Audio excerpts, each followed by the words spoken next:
जी की अरे आवाज आपकी पूरे विश्व में गूंजती है। जो आप बजाते हो वो दुनिया सुनती है। ऐसा नहीं है कि आपकी आवाज कमजोर है। और बंडा में तो आपकी आवाज मजबूत है ही। बोलिए धनकुनी महाराज की। ये बात बड़ा सुंदर कार्यक्रम, धानक समाज का ये कार्यक्रम। और कार्यक्रम में मौजूद आपके लोकप्रिय विधायक सम्मानित तरवर सिंह जी, हमारे बड़े भाई या साथ के ही कहें बीरेन भाई, अध्यक्ष नगर पंचायत वैभव भाई, महावीर भाई और बिलाखेड़ी वाले दाऊ, सभी लोग, वंशकार जी, काफी लोग बाहर से भी आए। सबका सम्मान है, सबका बंडा में बहुत स्वागत है। वंशकार जी हैं, काफी लंबे समय से मैं देख रहा हूं, उनको बहुत काम करते हैं आपका समाज। इनके लिए एक बार तालियां बजाइएगा इंजीनियर साहब के लिए। सब जगह जाते हैं, कहीं जाना, किसी कार्यक्रम में सम्मिलित होना, उसमें लगातार अपनी बात को रखना। ऐसे वंशकार जी हैं, इनका बहुत स्वागत है बंडा में। और भी बहुत सारे लोग हैं, सबने अपनी अपनी बात रखी। लगभग सारे विषय आ चुके। हम लोग थोड़ा लेट, मतलब काफी लोगों ने बात रखी तो लगभग सभी विषय आए। ये बात सही है।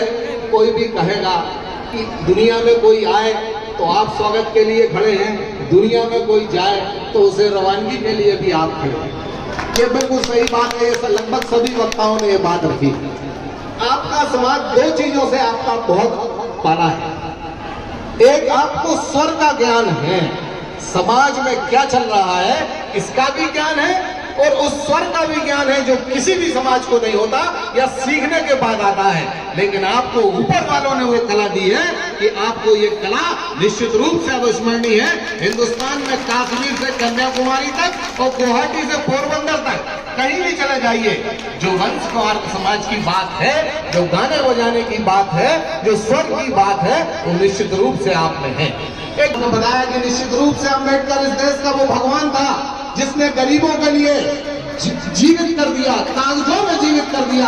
उससे बड़ा भगवान मैंने भगवान को तो नहीं देखा, लेकिन अम्बेडकर को मैं भगवान से कम नहीं मानता, जिसने गरीबों को कागजों में दबे कुचले पिछड़े जो भी सदियों से सताए गए थे उन्हें जीवित कर दिया। ये अम्बेडकर की विचारधारा है जिसने देश में इतना बड़ा परिवर्तन आप लोगों के लिए लाया। मित्रों, मैं बहुत ज्यादा लंबी चौड़ी बात या बहुत राजनीतिक बात नहीं करना चाहता आपके भी, लेकिन हमारी माताएं बहनें बहुत बड़ी संख्या में मौजूद हैं। ये बात भी सभी वक्ताओं ने ली कि कुछ कुरीतियां आपके समाज में हैं। एक ही कुरीति बड़ी है, शराब 100 बुराई की जड़ है। कोई भी इस बात को कहेगा, ये आपके लिए सबसे बड़ी कुरीति है। दूर कैसे करें, बड़ी समस्या है। तो ये जुम्मा इन माताओं बहनों का है जो इतनी बड़ी संख्या में है। अब माताएं बहनें पूछेंगे कि कैसे दूर होगी साहब ये कुरीति, हम कैसे पुरुष से कहेंगे कि तुम शराब ना पियो।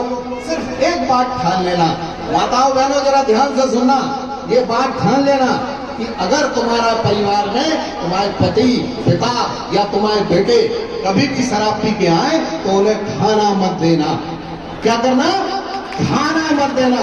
हो सकता है लड़ाई झगड़ा होगा, मारपीट भी होगी, तो भी सही लेना, लेकिन ये तुम काम करोगे तो इन नौनिहालों का भविष्य, ये बेटियां जो बैठी हैं, मैं सुन रहा था कि आपके समाज की बच्ची नीदरलैंड गई। लड़ाई होगी, संघर्ष होगा, लेकिन कब तक पुरुष बाहर खाना नहीं खाएगा? कब तक खाना खाएगा बाहर? आप घर में नहीं दो, शराब पी के आओ, नहीं देते खाना, हो जाए लड़ाई, मारपीट हो जाए, लेकिन आपका परिवार और आपका समाज सुधर जाएगा और ये देश में आप तरक्की करके सबसे आगे आ जाएंगे। और भी बहुत सारी समस्याएं आपके समाज के साथ हैं। आप जो काम करते हैं उस काम में ये डीजे का प्रभाव पैदा हो गया है, बड़ी समस्या है। वंशकार साहब, पहले लोग सब काम में बुलाते थे, लेकिन अब ये डीजे की इन्वेस्टमेंट आपके सामने आ गई, तो सरकार से आप दरखास्त करिए कि डीजे के लिए हमें लोन दिया जाए, ये वंशकार समाज को लोन दिया जाए डीजे के लिए, क्योंकि किसी भी शादी बारात में अगर डीजे बजना है तो वंशकार समाज ही ये डीजे लाएगा। ये भी व्यवस्था होनी चाहिए। मैं बहुत ज्यादा बात ये नहीं करता, अपनी वाणी को विराम देता हूँ। धन्यवाद। जय हिंद, जय भारत। बहुत बहुत धन्यवाद सम्मानीय यादव जी। आपने निश्चित ही समाज के चिंतक के रूप में बात रखी है कि वास्तव में जो हमारे पुस्तक धंधे थे वो धीरे धीरे सरकार द्वारा छीन लिए गए हैं और आज स्थिति ये